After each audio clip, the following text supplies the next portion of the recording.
नमस्कार, मैं हूँ डॉक्टर अजय भांबी और हम बताने जा रहे हैं 2024 का आपका भविष्यफल। हमारी पहली राशि है मेष। सबसे पहले नव वर्ष की आपको ढेर सारी शुभकामनाएं।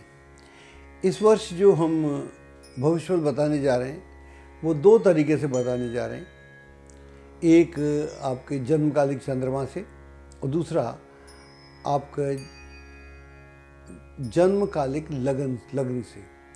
वैसे भी जब हम कुंडली देखते हैं, किसी का भविष्य देखते हैं, दशा महादशा तो देखते हैं, योग देखते हैं, इसके साथ साथ हम चंद्रमा से गोचर देखते हैं, आकाश में ट्रांजिट क्या हो रहा है, और साथ साथ लग्न से भी देखते हैं। क्योंकि मान लीजिए अगर हम लग्न से नहीं देखेंगे तो हमको परिणाम उतने सटीक नहीं मालूम पड़ेंगे। तो इस बार हमारा प्रयास है कि हम दोनों तरीके से भविष्यफल करें। ये अपने आप में एक यूनिक प्रयत्न है, ऐसा कोई नहीं कर रहा, लेकिन मुझे ये भी मालूम है बहुत दिन बाद, कुछ दिन बाद ही सारे लोग ऐसा ही करेंगे, तो हमको ही लोग कॉपी करते हैं। तो आपको इस बात का हमको फ़क्र है, आपको भी होना चाहिए कि अजय भांबी कॉपी नहीं करता है, लोग अजय भांबी को कॉपी करते हैं।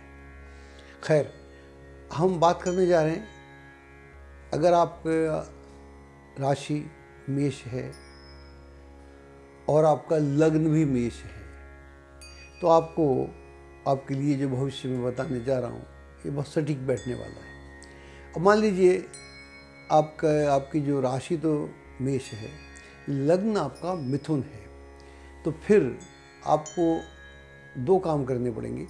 आपको एक तो देखना पड़ेगा मेष में अपना चंद्र के हिसाब से, और मिथुन का भी देखना पड़ेगा, ताकि दोनों को मिला के आप जो उसका मीन निकालेंगे, उसका जो जिस्ट निकालेंगे, वो आपके लिए सही रिजल्ट होगा।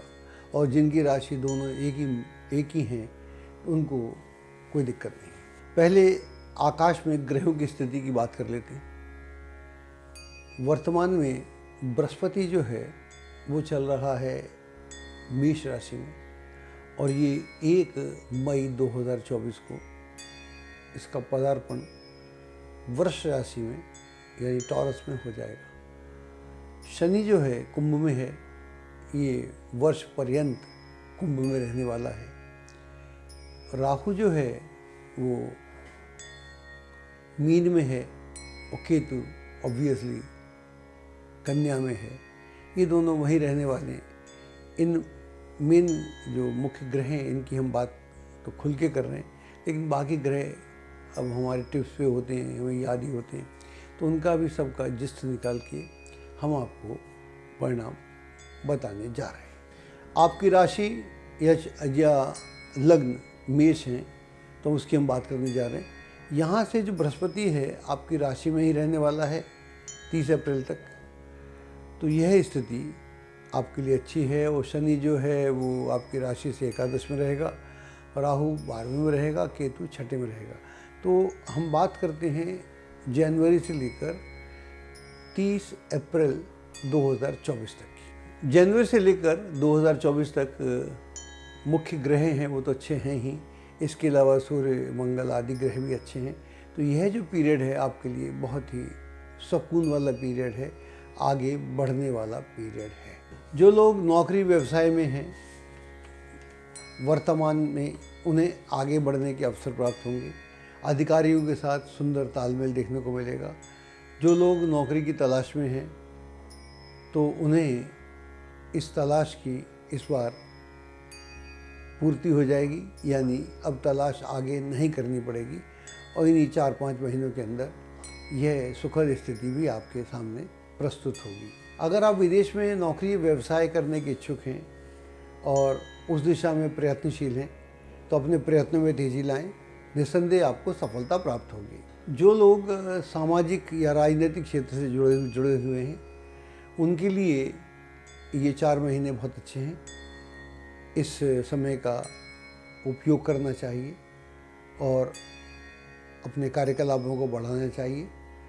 और अगर आप ऐसा करेंगे तो आप महसूस करेंगे कि सारे काम आपके बहुत बढ़िया से आसानी से संपन्न होते जा रहे हैं। ज़मीन जायदाद की खरीद फरोख्त से लाभ अर्जित किया जा सकता है। वाहन खरीदने का योग भी चल रहा है। इस दौरान में आप नया वाहन भी खरीद सकते हैं। धन की दृष्टि से ये समय बहुत अच्छा है। आपकी आय में वृद्धि होगी और आय का कोई नया स्रोत भी प्राप्त होगा। यात्राओं का सिलसिला बना रहेगा।